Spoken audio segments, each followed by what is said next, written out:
कि ठाकुर जी आपसे प्रेम करते हैं, इसका प्रमाण क्या है? आप ठाकुर जी से प्रेम करते हो, इसके प्रमाण तो बहुत दे देते हो। आप माथे पर तिलक लगा लोगे, नाम जप करने लग जाओगे, वृंदावन वृंदावन गाने लग जाओगे, हर महीने ऑस्ट्रेलिया से वृंदावन जाने, इससे प्रमाण हो जाएगा कि आप ठाकुर जी से प्रेम करते हो। कोई भी भारत से कथा वक्ता आते हैं, संत जन आते हैं, वैष्णव जन आते हैं, तो आप इतनी संख्या में पहुंच जाते हो, छुट्टी ले लेते हो, लीव डाल देते हो, इससे प्रमाणित हो जाता है कि आप ठाकुर जी से प्रेम करते हो। लेकिन ठाकुर जी आपसे प्रेम करते हैं, इसका क्या प्रमाण? तो हमारे अष्ट सखा कहते हैं, कोई व्यक्ति पहाड़ देख लेता है तो उसके रोंगटे खड़े हो जाते हैं, चिल्लाने लगता है, हो कितना सुंदर कितना सुंदर।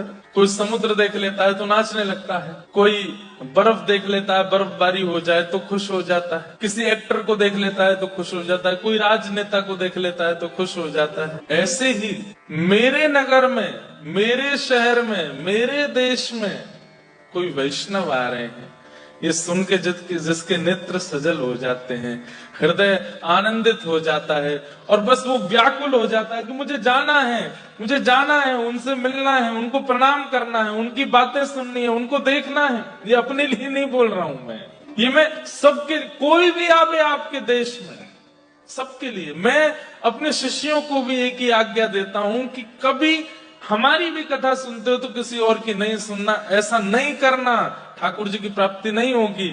सब वैष्णवों के प्रति समभाव रखो, प्रेम भाव रखो। ठाकुर जी कहते हैं, मैं जिससे प्रेम करता हूं उसका लक्षण क्या है कि उसको मेरे दूसरे भक्तों से बहुत प्रेम होता है। जैसे लोभी व्यक्ति को पता चल जाए कि इस नगर में कोई बहुत बड़ा धनवान रहता है तो वो उसके पीछे ही पड़ा रहता है।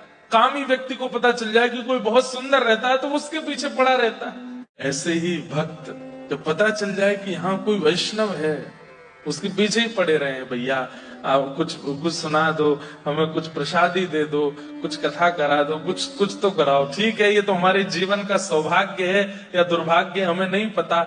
यहाँ पड़े हैं, कमा रहे हैं, कर्म बंधनों में लगे हैं, लेकिन बस आत्मा की इच्छा होती है कि बस हरि नाम, हरि गुण, राधा नाम, राधा गुण सुना दो कोई।